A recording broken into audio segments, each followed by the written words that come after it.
Un man ir tas gods dot vārdu. I have the honor to give the floor to the chairperson of the second panel, namely Dr. Christoph Beer from Munich. He is a notary in Munich. In his practice, he frequently handles international matters. Munich is the city where foreigners frequently buy property, and notaries therefore have this very interesting and at times difficult practice to bear. Thank you for volunteering to lead the panel discussion. Now I would like to give the floor to the chairperson so that he can introduce to his team.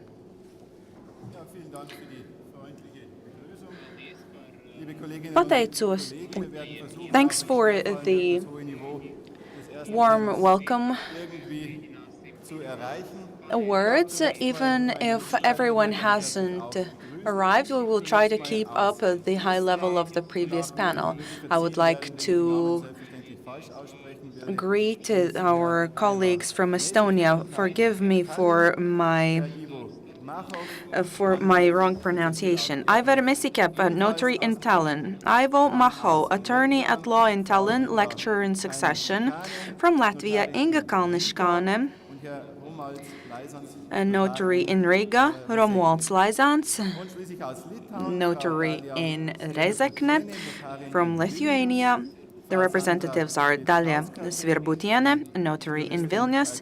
Sandra Vitkauskaite, a lawyer of the Lithuanian Chamber of Notaries, as well as Justas Čiumanas, also a lawyer of the Lithuanian Chamber of Notaries. Welcome, indeed. We have reached the final panel discussion. Please follow attentively. Now let us begin with reviewing case number 4. Now, the case is as follows. Zacharias, possessing both the American and the Estonian nationality, has been living in New York for more than 30 years. He dies on the 25th of January 2016 while traveling in Argentina.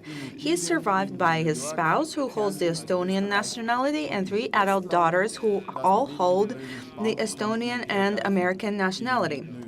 Zacharias' assets on death consist mainly of immovable property in New York, Carinthia, and Estonia, as well as movable property in New York and in Estonia. 1 month before his death, he had drawn up a handwritten and signed will in Canada, in which he appointed his U.S.-American friend Stephen as sole heirs. He had difficulties and various disputes with his wife. Under Estonian law, the will is valid. However, under the laws of the state of New York and of Canada, defines this will as invalid for defect of form since it lacks witnesses. Under the laws of New York and Canada, the daughters would not be entitled to a reserved share. But one certainly has to observe and to decide which the law of which country should be applicable. And one must also consider whether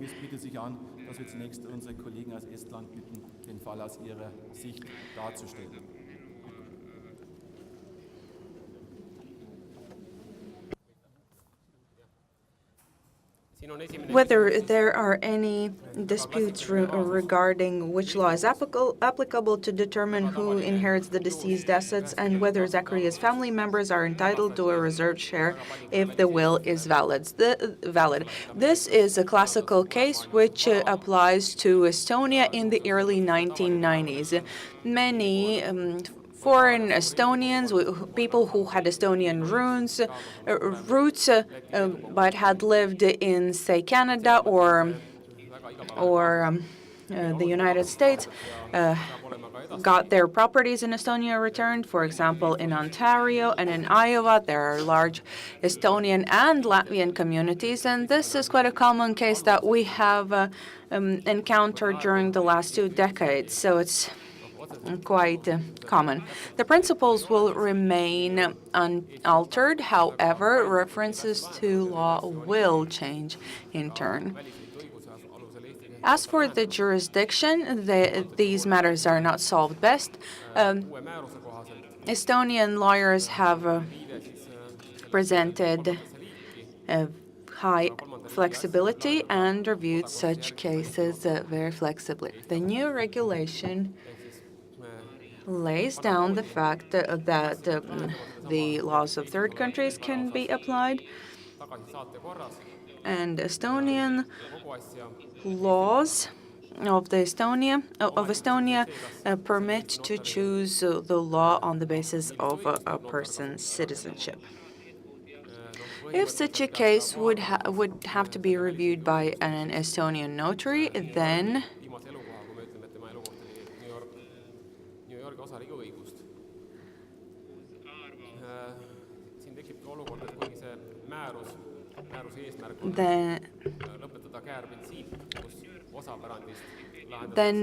probably the law of New York would have to be applied, because since that was the last habitual residence, and the regulation seeks to decrease the number of cases where movable and immovable property is handled on the basis of various countries' law. However, this is the case where we have to be in the case. For example, the property located in New York will need to for the New Yorker laws to apply, and the property which is located in Estonia would need for Estonian laws to be applied. This might sound very simple. However, during the last 2 decades, several interesting problems have occurred. Even though Estonian law should be applied for immovable property, the will nevertheless has been drafted in New York, both in accordance with the regulation as well as the Hague Convention. If we could just slow down a little bit for the interpreters. Okay. Just take pause. Probleemiks sellise asja lahendamisel on olnud see, et lahendades seda asja küll kohaliku Eesti õiguse järgi, peame me A problem when reviewing such kinds of cases entails certain problems. We usually apply Estonian laws. However, in this case, we deal with the will which has been executed in accordance with American legislation, and we have to apply the laws of this country. The American laws provide for such institutions which are not provided in Estonia. This can apply also to the application of some continental rights with regard to the management of the state, for example. The continental Europe provides for such cases which are not provided for in the Estonian law. And it is not easy to distinguish and determine these matters always.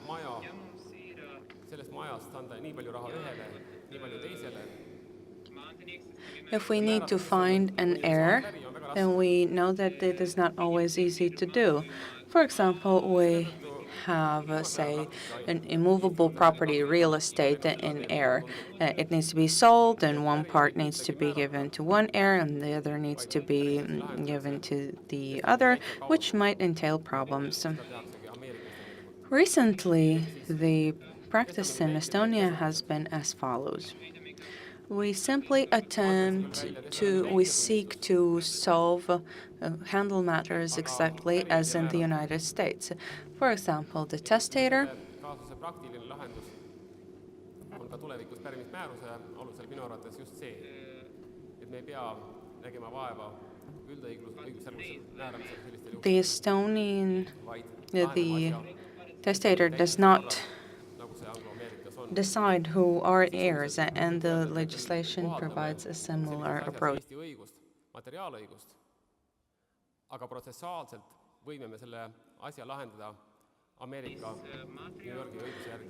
We apply the substantial law provisions of Estonia, but with regard to the administrative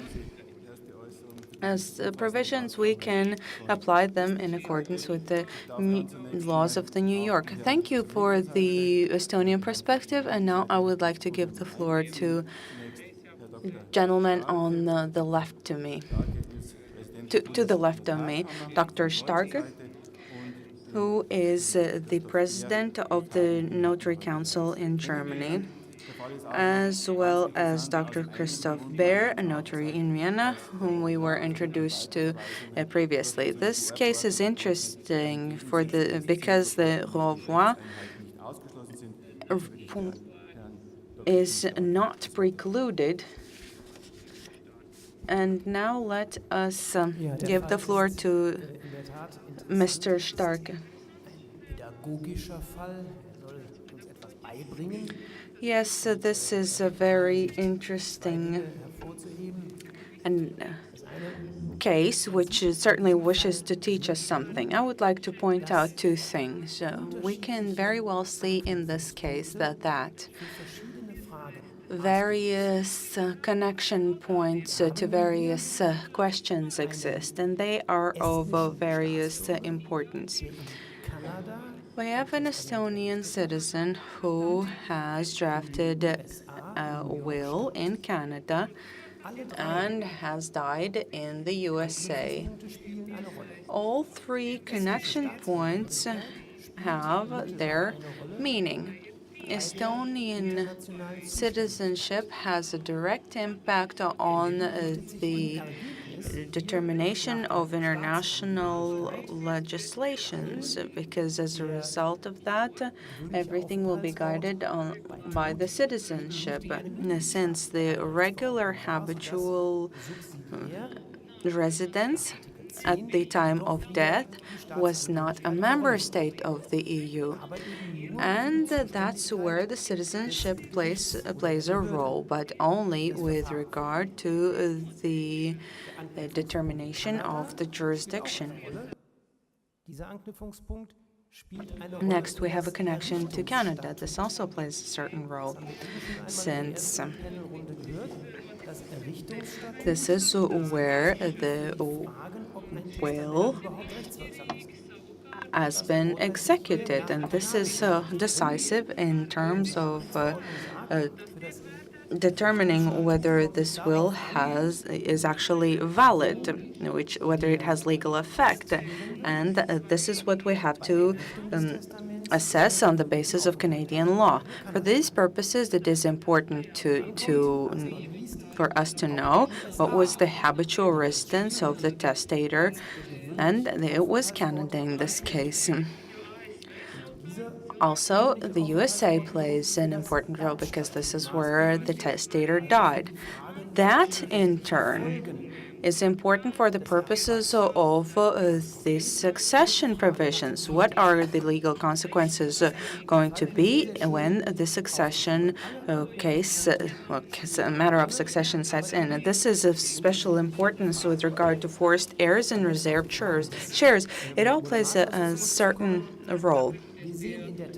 Now, as we return back to the chairperson's question, I would have to say that this is where we indeed see this renvoi, which was sought to be precluded by means of this regulation. It will continue to actually influence us, especially in the case when the third country comes into play, and in this case that is the USA. This renvoi relates to property rights, and as a result of it, we incur a necessity to split up the succession because it also refers to the reserved share rights, and we will see this in practice. This is inevitable. Thank you. Thank you, Dr. Starke. This was a very interesting conclusion in the discussion regarding the splitting up or breaking down of a succession. Now I would like to give the floor to our Estonian colleagues.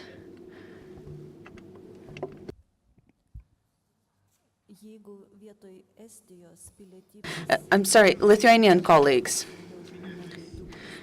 If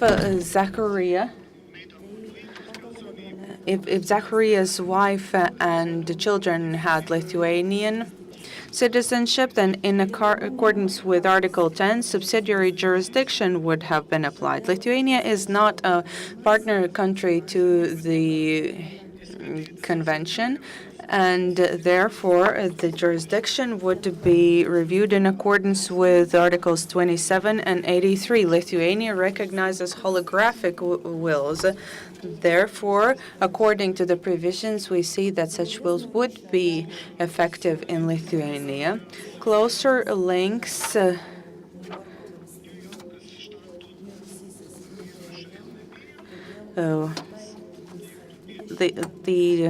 deceased did not have closer links with New York. There did not exist. Therefore, we have to apply Article 21, which speaks about the habitual residence. In accordance with the legislation of New York, renvoi rights set in. In other words, provisions are applied in Lithuania regarding the property or estate located in the Republic of Lithuania, and it is inherited in accordance with the Lithuanian law. And this principle applies. In other words, the institution of successions exists, thus the wife and daughters would receive a reserved share if they comply with the requirements of forced heirs status.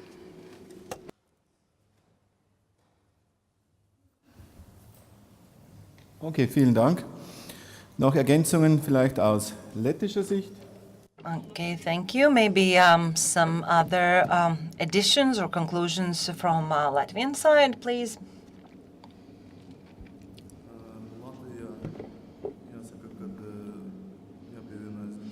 In Latvia, I would have to agree to everything to what Lithuanians have said, because Latvia is not a part of Hague Convention. That's why the same regulations apply also to us, speaking about forced heirs and holograph testament that would be valid in Latvia. So nothing to add here. Very interesting that some things we have in common. What could be said? First of all, this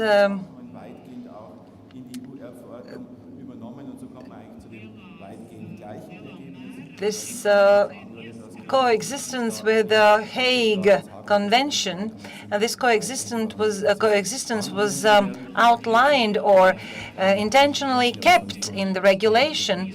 Those countries who are members or signatories of Hague Convention do have to apply Hague Convention. And now I'll give the floor to Mr. Beer.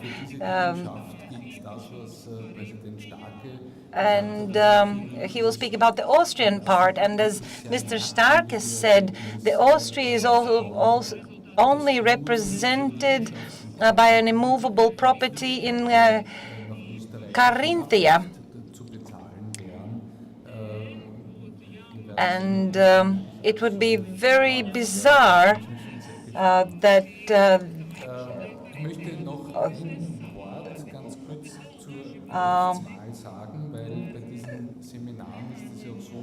forced heirs would have to apply this tax and pay this tax on immovable property in Carinthia.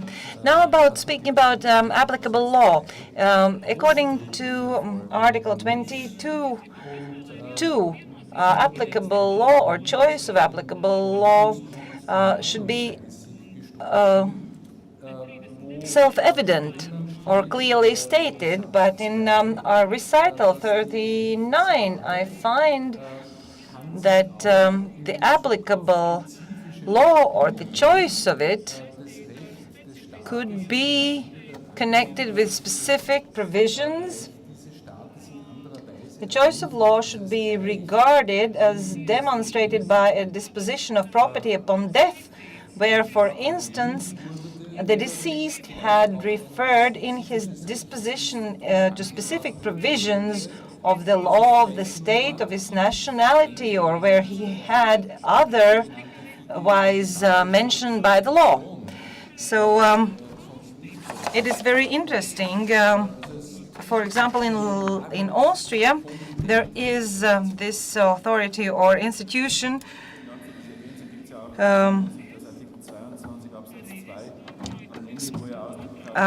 thank you. Speaking about Article 22, paragraph 2, it is very clear that in our conclusions, the conclusions should be drawn based on information that's been provided for.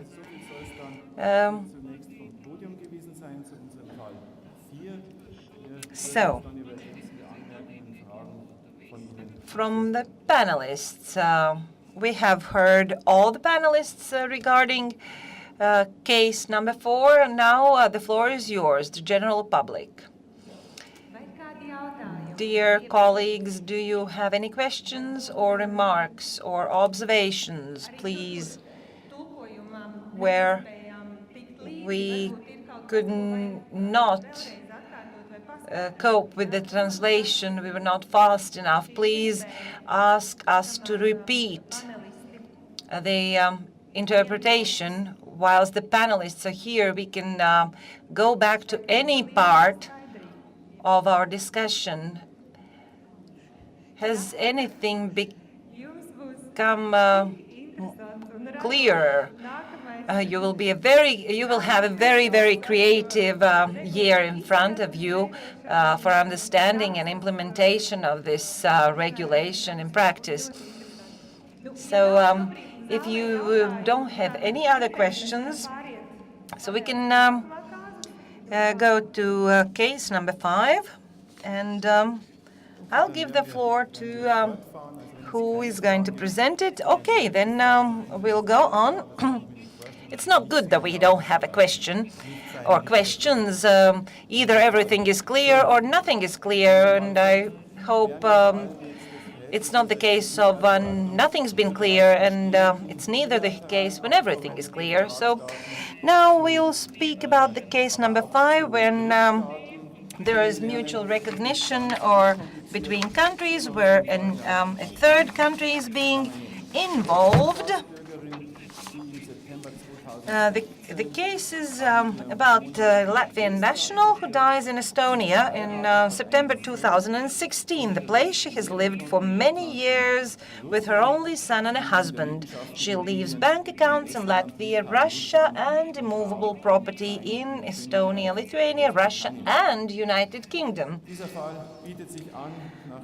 And the question for discussions is, as the lady was a Latvian national, the question is who has jurisdiction and which law is applicable, and I'll give the floor to our Latvian representatives. So, I wanted to speak to use the same phrase as our Austrian colleagues said, that this is a very school book case where we can go on and apply article by article from the regulation. And this is a very, very real case. Indeed, we do have cases like this in our real practice, and we have to solve these issues even now when the regulation has not entered into force. And I think that the solution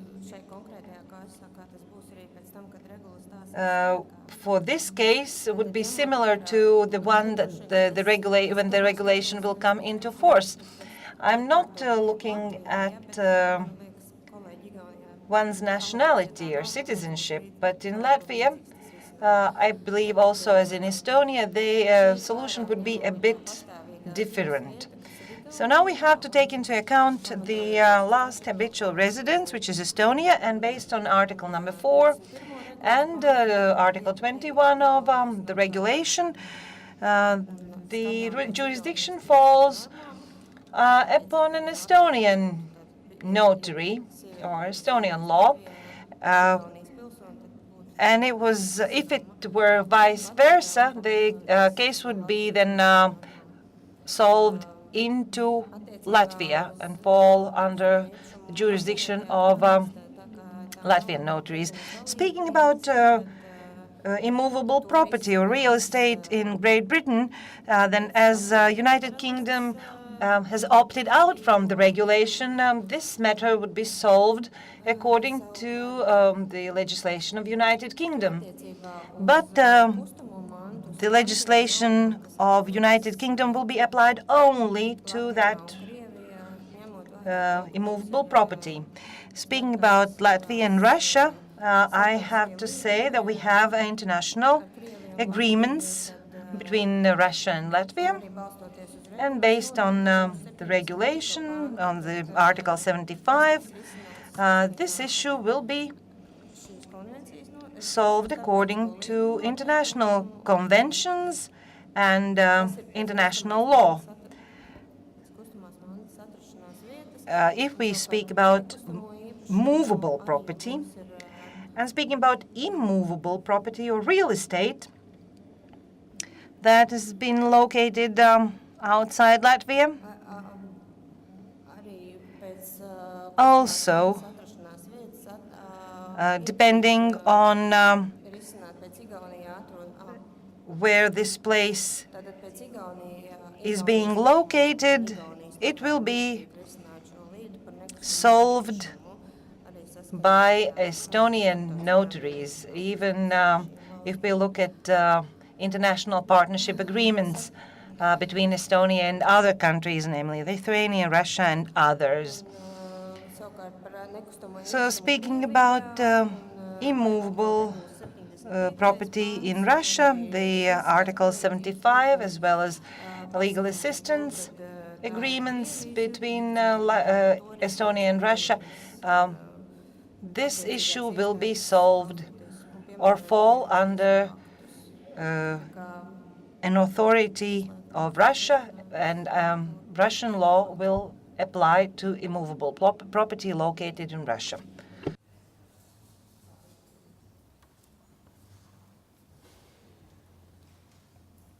Okay, vielen Dank. Also das ist jetzt eben ein Fall, der eben mit diesen ganzen bilateralen Abkommen zu tun hat, die wohl Lettland eben mit Russland. So thank you. This case is mainly speaking about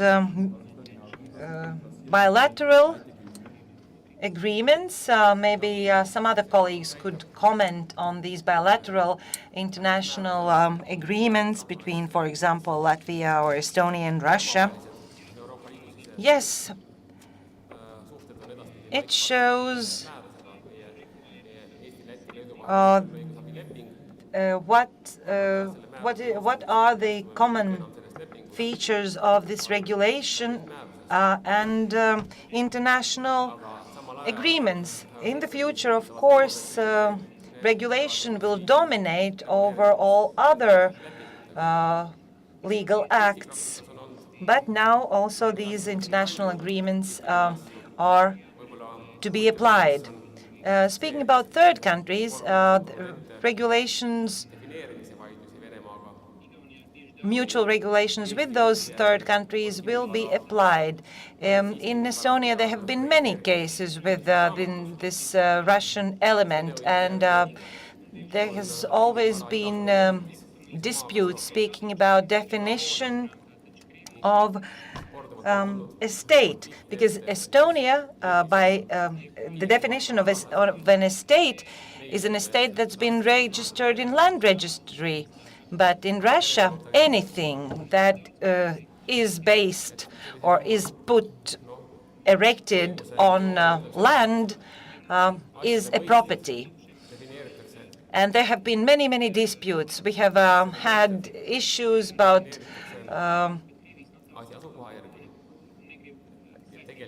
things that are not registered, or houses that are not registered in land registry. And in these cases, Estonian notaries do say that they can't do anything, and Russian notaries don't want to deal with those as well. So speaking about immovable properties in Estonia, and if these things are not registered in land registry, again, Russian notaries tend to interpret it as a property, but Estonian notaries do say that they are not registered in land registry, and so we have nothing to do with it. So there might be problems, but I don't see any problems with the regulation coming into force. So nothing will change regarding our mutual agreements with Russia. Let's hear from Lithuania. Will anything change, speaking about the time of entry into force of the regulation? What will happen between mutual agreements with Russia, Lithuania and Russia? In Lithuania, similarly to Latvia and Estonia, there is an agreement of legal aid between Russia and Estonia. Treaty of legal assistance and regulation will not influence this treaty. In accordance with the treaties of legal assistance, it is said that movable property falls under jurisdiction of the notary of a last habitual residence of a deceased person, but regarding real estate, Russian legislation will be applied. And that's it. Okay, vielen Dank. Ganz interessant. Also diese Abkommen werden eben weiter bestehen. Vielleicht kann Very interesting. So bilateral agreements will still exist. So maybe Mr. Beer, you could probably tell us how Article 75 works. Speaking about Article 75, how difficult it is to apply Article 75, paragraph 1, first sentence, it's been said that bilateral agreements do remain in force. But the second sentence says that a member state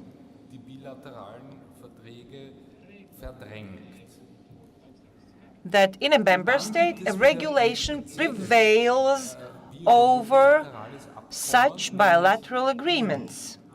And then there is a special bilateral or multilateral agreement in Article 1, paragraph 2, where it speaks about Hague Convention. And this kind of succession prevails, namely the Hague Convention. So Article 27 provides for Hague Convention to prevail in any cases where bilateral succession exists. Gilt eigentlich primär im Verhältnis zu Drittstaaten. So würde ich das lesen. Whereas, according to Favor Testamenti, the third countries, again, convention will prevail. In Germany, we have similar legislation, but let's hear Mr. Starks.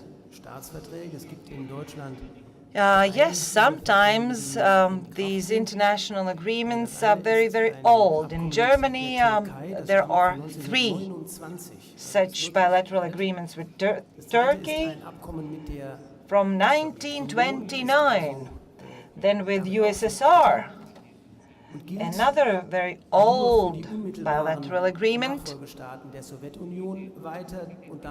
and it applies only to successions regarding USSR countries, not Latvia, Lithuania, or Estonia. And the third agreement is with Persia. This country do not exist anymore, but this agreement is relevant to Iran.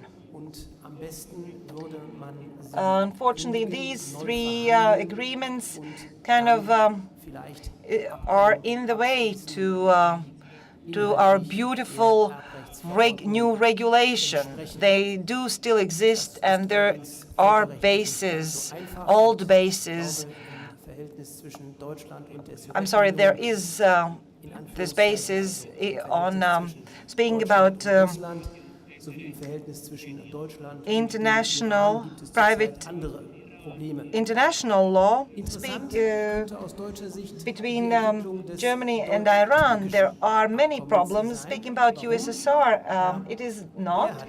Speaking about Turkey, it is interesting because Mr. Beer already mentioned that Turkey asked to become a member of European Union, and if Turkey would become a member, then this question will be solved. Then Article 75 would provide for the regulation to prevail, and it will not be possible to denounce this treaty with Turkey from 1929. So, thank you. So we can see that the regulation is not exhaustive over all the cases. We have to still look upon bilateral agreements, international agreements, because the denouncing of or closure of these bilateral agreements are not so easily to be done. We even didn't mention United Kingdom, and in this case, United Kingdom was mentioned as well. The regulation names member states, and who are member states? Is a United Kingdom a member state? Yes, but is it a participant of the regulation? No, because this regulation does not apply to United Kingdom and Ireland.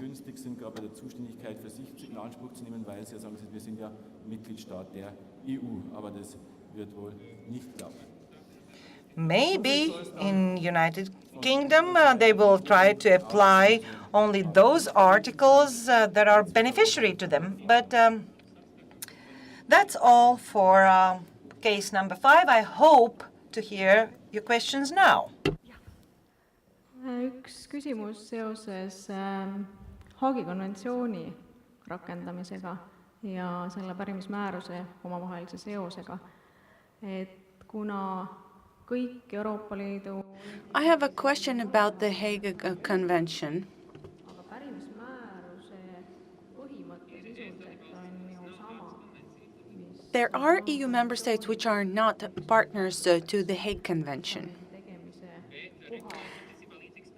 However, the regulation lays down a similar principle to the one specified in the Hague Convention, namely the execution, the place of the execution of will is of a decisive importance. What do the panelists think in this regard? Whether there will be any changes when the regulation becomes effective? Do any differences exist between the Hague Convention and regulation, say, between these two? A couple of observations from the Germany point of view. Well, the Hague Convention refers to testaments, to agreements of will, but not succession. So there might be exceptions that exist. I think that the differences will be very few. What about Dr. Beer? I would say the following. Article 27 of the regulation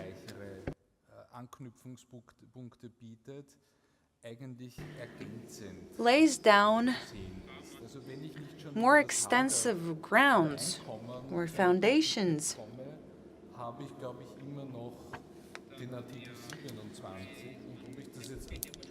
If I don't have enough grounds on the basis of the Hague Convention, then I might get sufficient grounds on the basis of Article 27 of the regulation. Also on the basis of articles regarding Article 75, paragraph 1, it seems quite a little bit awkward, but I think that this might be a supplementary application. Do colleagues have anything to add in this regard? Arvan ka, et pigem on see praktilisi probleeme vaevalt endaga kaasa I am also of the opinion millele kummale viidata, aga et selles tekiks nüüd probleeme, that most probably no practical problems will occur in this regard. The question is what to refer to. Maybe in cases when wills are found to be invalid or established invalid, but I do not take the liberty of commenting this. We can't enter in the will in accordance with which form the will gain force. That would be all regarding the fifth case. Now all we have to review is case 6, which is actually the most complicated one of all of them, and I think that a final and fully satisfactory solution will not be possible. It is related to the certificate of succession. The case is about person F, an Austrian national. He has a wife and children in Graz. He works as a consultant in Estonia, but he also gives in Graz for a considerable part of his time. He dies suddenly of a heart attack in his apartment in Estonia. Shortly after, an Estonian notary issues a certificate of succession at the request of F's Estonian lover, G, showing that G as the sole heir. It is maintained that F's children are fit to work and under Estonian law, therefore not entitled to a claim or reserved share. G had forged the will underlying the certificate of succession, as it is found out to be later, and the widow and the children in Graz are seeking a vesting order of their benefit. Regardless of this all, the certificate of succession exists. It has been issued. What is the legal situation in this case?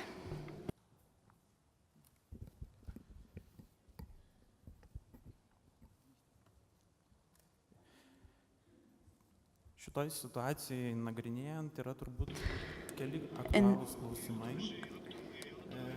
Several topical questions exist in this situation. Firstly, one must establish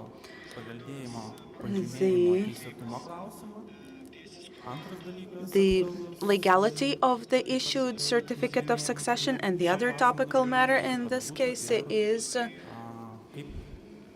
reglamentas reglamentuoja būtent How does the regulation define pakeitimą the arba panaikinimą klaidingai išduoto paveldėjimo appellation or amendment or cancellation of certificate of succession issued erroneously or in a forged manner?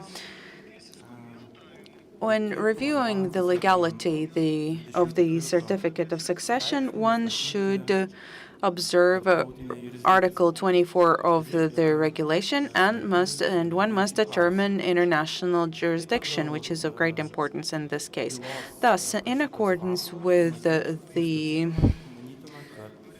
case, with the explanation of the situation, one can assume that the habitual residence country was Austria.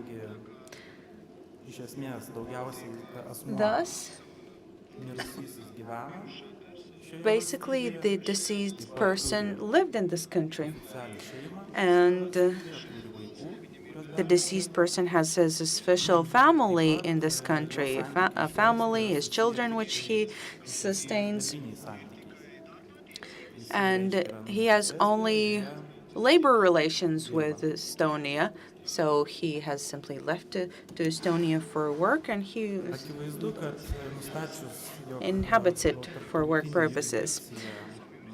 When establishing that, in accordance with the international jurisdiction, the Austrijos institucijoms šiuo atveju Austrian institutions should review the case, settle the case, and in this case, the Estonian notary who has issued the certificate of succession has actually violated international law and teisė, tai yra pritaikė has violated the applicable law. He has applied the law of the wrong matytina, kad member state, jog buvo and according to the paveldėjimo pažymėjimas išduotas case, vadovaujantis one can see that the certificate of succession was issued on the basis of an invalid testamento will. klausimą. Čia taip pat aktualu yra As for the will, testamento patikimumo klausimas. another topical thing is that it is the security matter of the certificate, because in the notary's practice, it is very important to establish Teisėtumo klausimas. Ir tai padeda the validity of a will, or the legality of a will in succession matters, and these matters are reviewed by the registry of wills.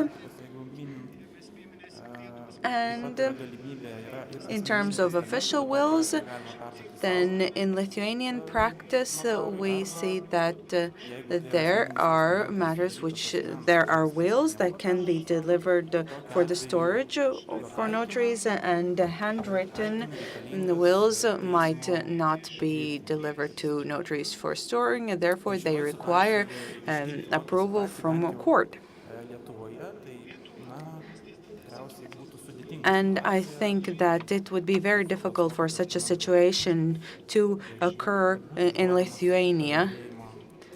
It would be almost impossible for a false certificate of succession to be issued. However, this case is reviewed in Estonia, Aktualu būtų pažymėti ir and it is very important to emphasize kitą klausimą būtent, tai yra another matter, apskundimo which is the matter of appeal. paveldėjimo pažymėjimo. Šitoj situacijoj taip The pat, appeal, amendment, and cancellation matter with regard to the certificate of succession. This matter is provided for by the regulation, and in accordance with Article 69 of the regulation, the legal there are certain regulations set forth. pažymėjimas yra laikytinas teisingai. Tai reiškia, And certificates of successions are considered to be valid, and information is considered to be truthful unless proved otherwise. In this case, we see that even though the certificate of succession was issued unlawfully, and we see that the international law jurisdiction had been applied incorrectly, then in this case, such a document could be applied in practice. However, it is actually unlegal, unlawful, and invalid. Therefore, depending on the situation or on the content of the document must be either amended or in the case of dispute, it can also be revoked by means of a court proceedings. In accordance with Article 71 of the regulation, the institution that has issued the certificate of succession can either amend or revoke the certificate in question if the information provided in it is untruthful or incorrect. Article 72 sets forth that the state in which the certificate of succession is issued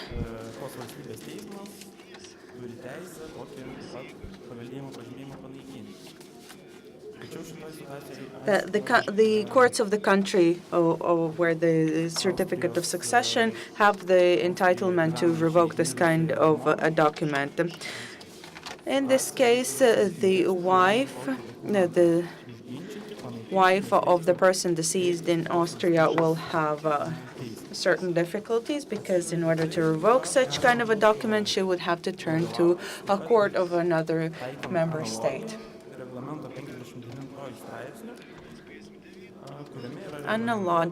Analogously, we can apply the Article 59 of the regulation, which sets forth that provides for the appeal of authentic instruments. And in accordance with this article, opportunities exist to turn to the court of the member state in question in relation to the revocation of the particular document.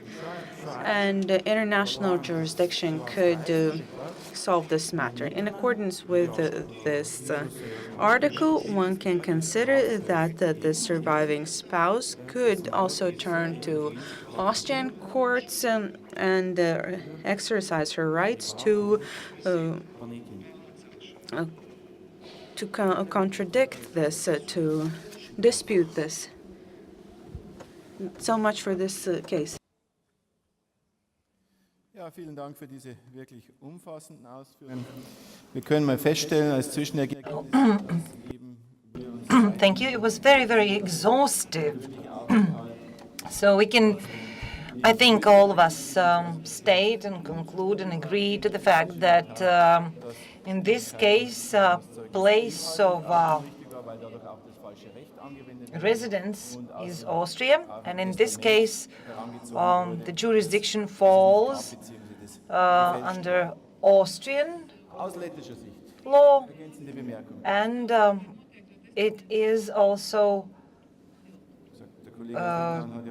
to answer for the fact that the will is or is not valid. And now I'll give the floor to Latvia.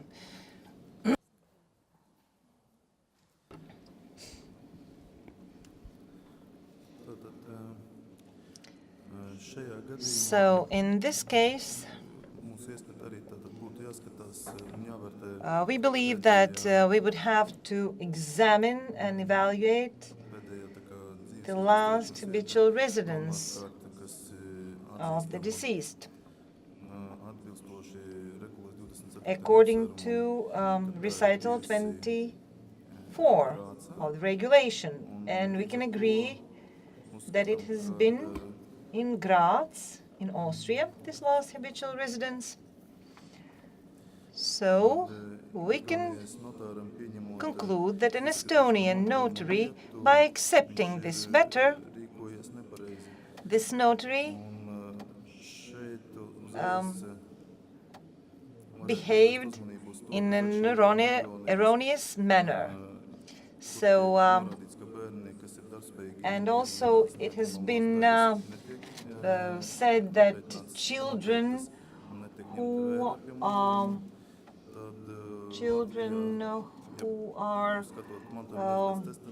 fit to work, they don't have any reserved shares or anything. No, that could not be the case.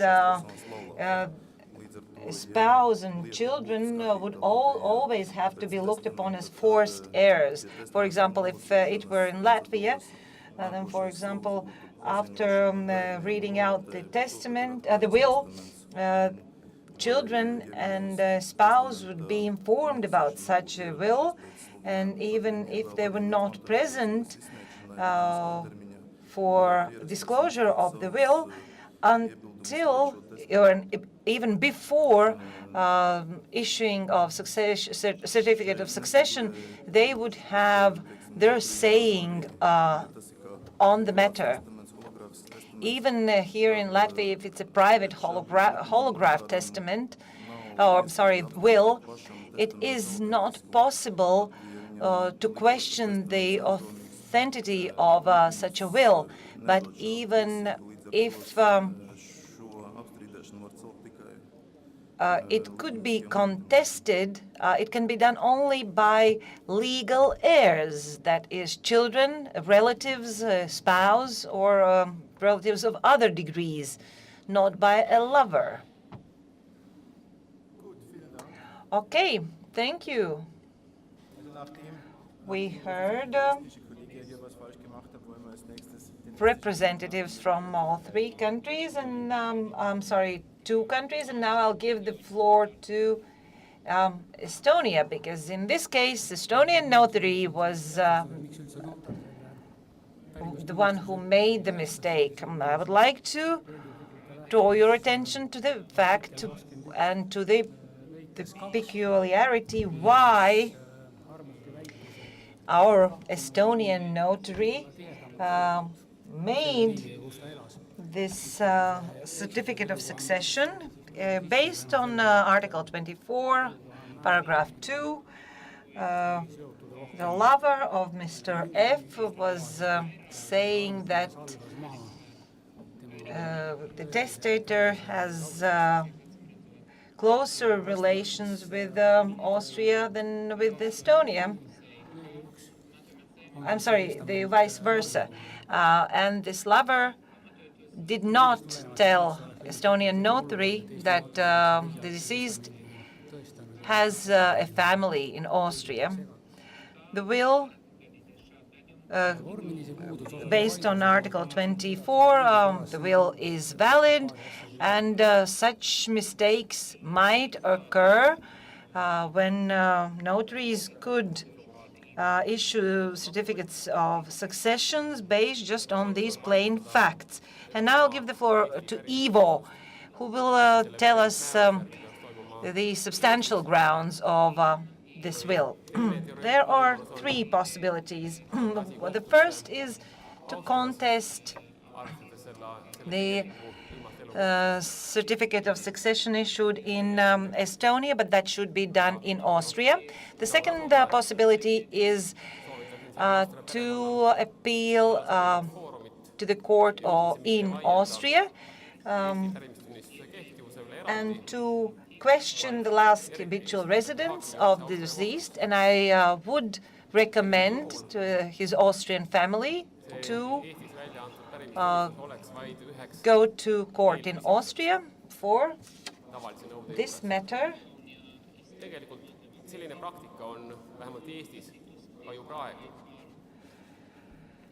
And then this certificate of succession issued in Estonia would be only one evidence of one aspect. If there is a dispute about validity of certificate of succession, then courts are not interested in the opinion of notaries or whatever they have to say, because no certificates of succession has burden of proof. So there is no point of contesting the validity of succession certificate. You just can fill in your case in the court. So taking into account other aspects, whether the entry into a land registry is grounded or similar. For example, if the management of one's estate has been grounded or legal. But I have another question. What if the documents contain different content? If, for example, in the land register, one certificate of succession would be handed in, and in the court, another certificate of succession, even from different countries, but with different content. Even if both certificates are valid, a clerk in land registry see that these certificates are erroneous and they are contrary to each other. Or, for example, a bank clerk, whether he or she pays out this money to the person who hands in the succession certificate. So you are now touching upon the questions I was afraid you will touch upon, because as we say in Latvian, the deeper in the forest, the more woods we have. Yes, only the authority who has issued the certificate of succession can evoke it. 59.3 article. If there are controversial evidences, for example, controversial certificates of succession, or from different countries, or even from one and the same country, but from different notaries, contradicting each other. I don't know what happens, but I will give the floor to Mr. Starke. He will comment from the German side. No, we will not find a solution to that today, but I will come up with some comments on the matter. Let's return to the case. All us panelists do have one question that is clear. The certificate of succession is erroneous, first of all, because the issuing authority, namely notary, didn't have jurisdiction over it. It didn't have the right to issue it. The second thing, the will was forged. Wife in Austria, of course, wants to annihilate this certificate of succession, or to say that it's not valid, but it can be done only by Estonian court. That is clearly stated in in the regulation, and my previous colleague just mentioned that. You can just not tear this succession certificate apart. It has to be contested and revoked only in Estonia and only by the Estonian court. If the wife wants to contest certificate of succession, it has to be done in Estonia. We cannot apply Article 59 because Estonian law doesn't apply for equal definition of a public authentic document.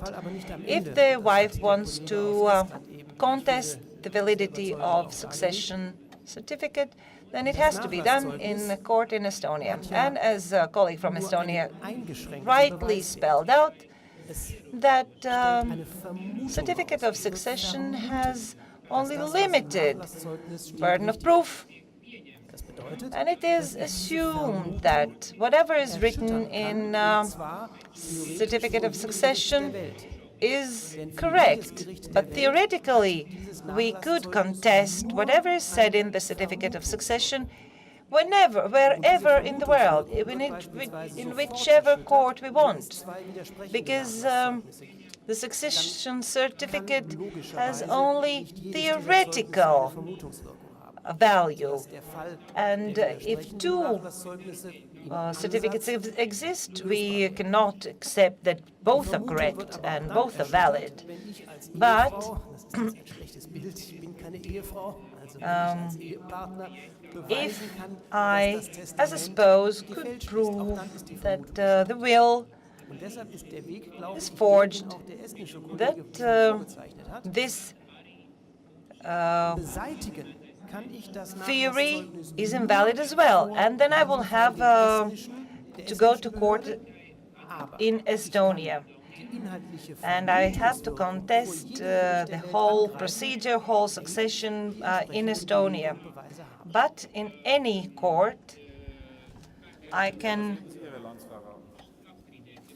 contest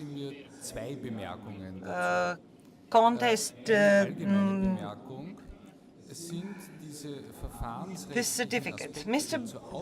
Beer, yes, this procedure that you have outlined, the procedural issues, speaking about issuance of certificate of succession,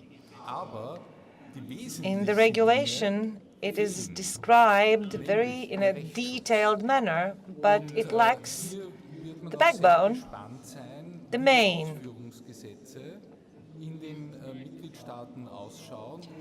It lacks legal protection. Whether the legislator will also see it as a problem, it remains open. How can we contest certificates of succession? That's one thing. Another thing is, I would, similarly to what Mr. Stark said, I would immediately ask to issue a certificate of succession for me in Austria, and I would go to all the banks in Austria and I'll collect my husband's money. And then I'll go to Estonia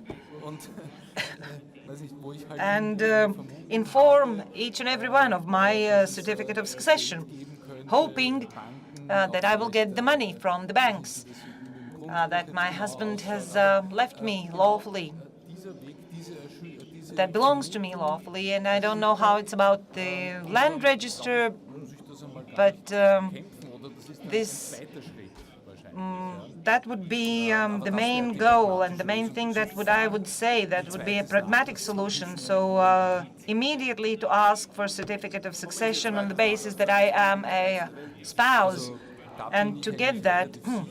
But the question remains whether you will receive such a certificate of succession if one such certificate has already been issued.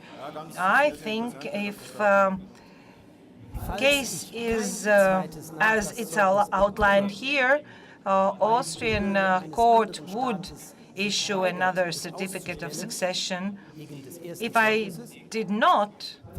were not to receive such a certificate of succession, then I would, or I could, always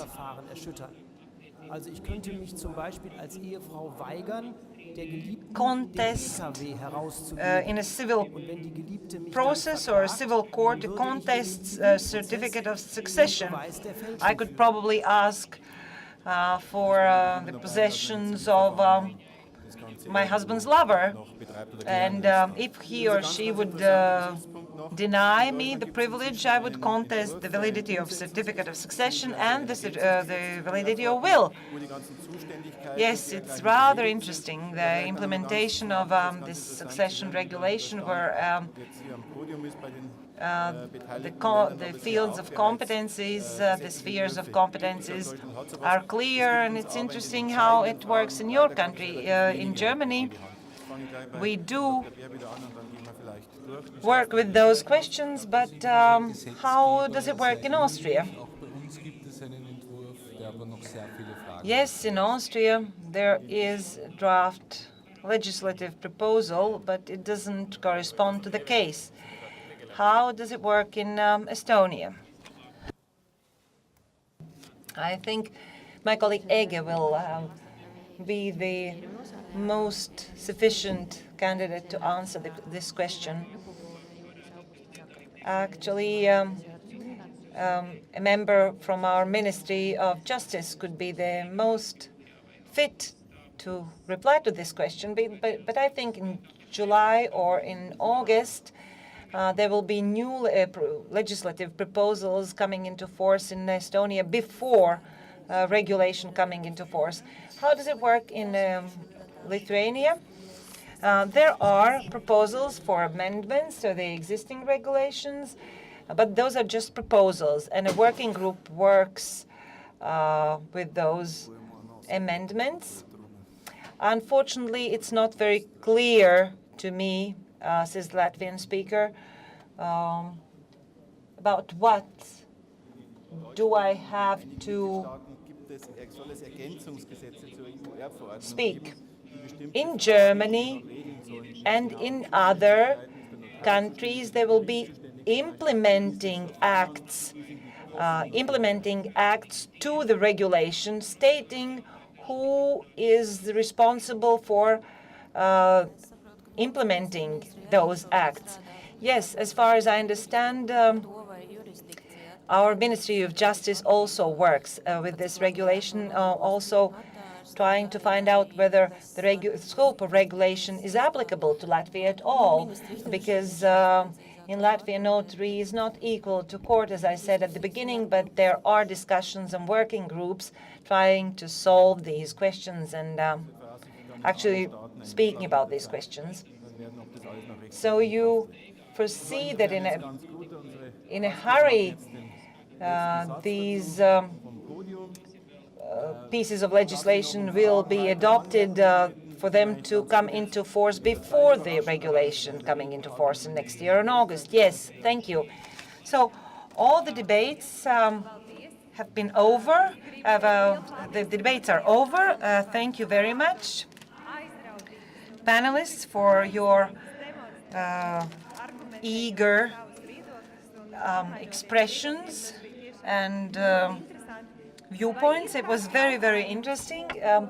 Do we have special questions that are left unanswered that you would like to ask before we part? Any questions?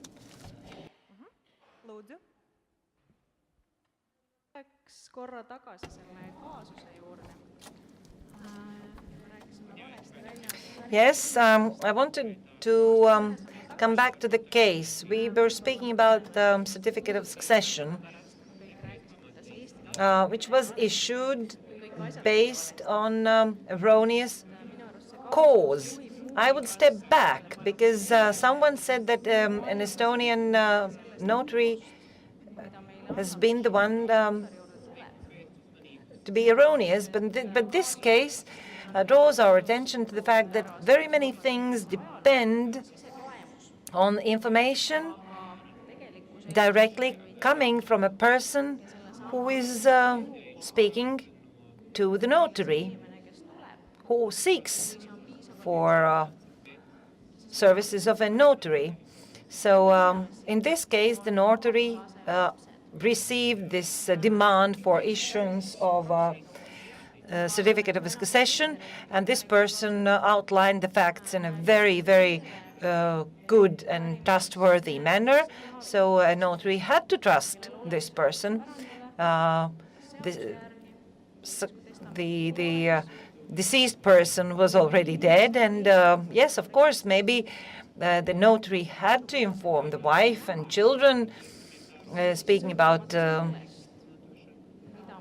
legal succession or succession by will.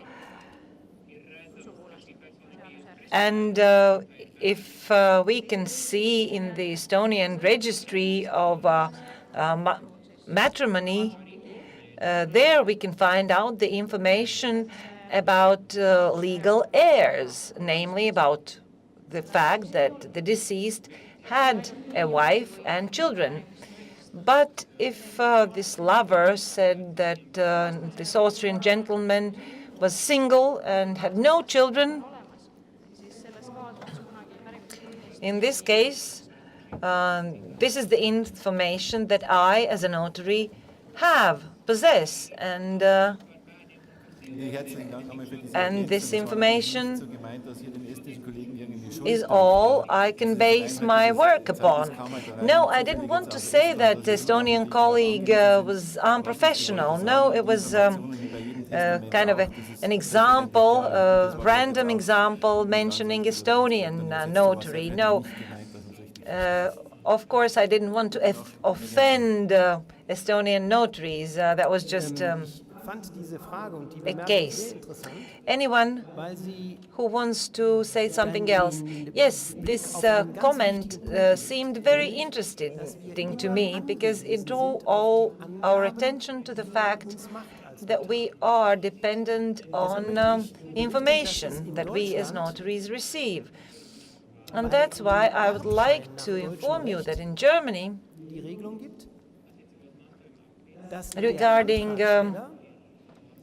certificates of succession, German legislation provides for a possibility to ask for an oath to be declared by, for example, an heir or a person asking for this certificate of succession. And if the one gives oath that he or she is telling the truth and only the truth, then if it turns out to be not truth, then he or she can be punished and criminal liability will set in. And if I'm telling you lies or erroneous information that I do know that is not true, then I'm criminally liable. And if I would say that habitual residence of this person or my habitual residence is Latvia, not Graz, then I might make an error because I kind of don't know all the peculiarities of law to determine or to define last habitual residence. But the information that this lover hid the information about children and his living spouse and ties with Austria. This is information that's been hidden, intentionally hidden, so it's criminally punishable. So we also in Austria advise people to show in one's will what is the habitual residence of the person. Any other questions? There were no technical problems.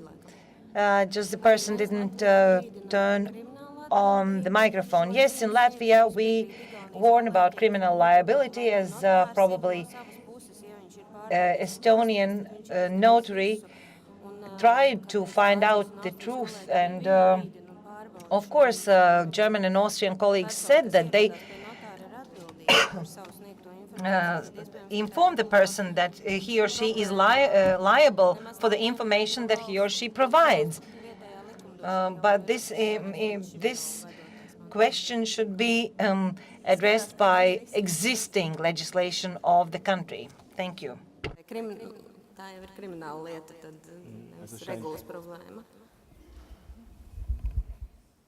Also scheint in den meisten Ländern natürlich so zu sein, oder es ist eigentlich ein allgemeiner Grundsatz, dass man bei der Aussprache Indeed, it seems that it is so.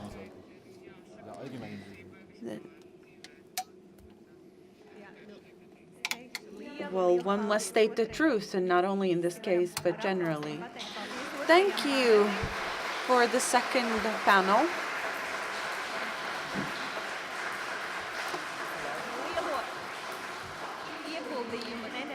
Thanks for the great contribution that you made in order for us to hear and to understand what the practice is like. If I had a magic wand and if we had lots of free time, I would announce contemplation or reflection pause in order for you to think over what you have thought or acquired today. I would also ask you to fill in the questionnaires. Thanks to everyone who has done that already. This is still topical with regard to everyone else who has done that. Please do that. Please dedicate 1 or 2 minutes of your time to put down the feedback. Now I have the honor to give the floor to the concluding notes to Clarissa Martin, the Secretary General of the Council of the Notariates of the European Union. Ich wollte ganz kurz mich ganz herzlich bei den Gastgebern bedanken für die perfekte Organisation. Liebe Kolleginnen und Kollegen, es war wirklich ein Vergnügen, hier zu sein. Nochmal herzlichen Dank von uns. We would like to thank you for the opportunity to participate in this event, and we would also like to thank the organizers. So, at the name of the CNUA, thank you very much for your welcome. Congratulations for this great seminars with many participants, even up to the end of this meeting. So we're really glad of that. And thank you for having respected the cross-border and complex exercise to implement this regulation. So I think it was really the aim of this seminar, and it's absolutely perfect. So thank you for the European friend of mine. And it was a real interest, I think, for the notaries, and I'm sure that you could success in that challenge to implement this regulation in a European aspect. So thanks a lot to our host, to Dace, for the organization. Thank you very much.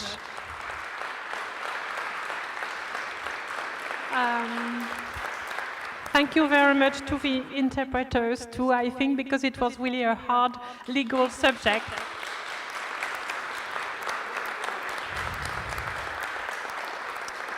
The panelists, of course, for the quality of the interventions, and thanks very much.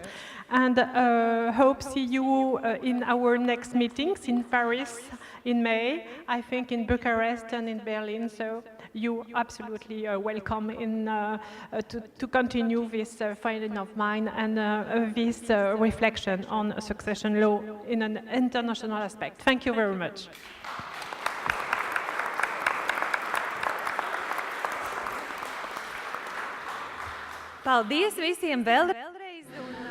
Thanks to everyone once again, and I would like to wish the guests who are still staying here until tomorrow to enjoy the best of Riga and to enjoy the cultural life here, or maybe to just enjoy a calm and peaceful evening and a beautiful spring day here.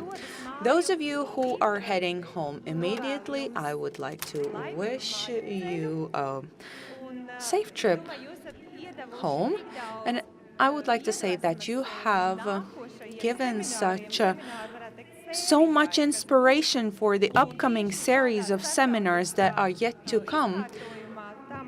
And I think that this international aspect actually is gives the best value and the greatest worth. You contributed to each other greatly, and thanks for all of your efforts. May you have a beautiful spring and summer.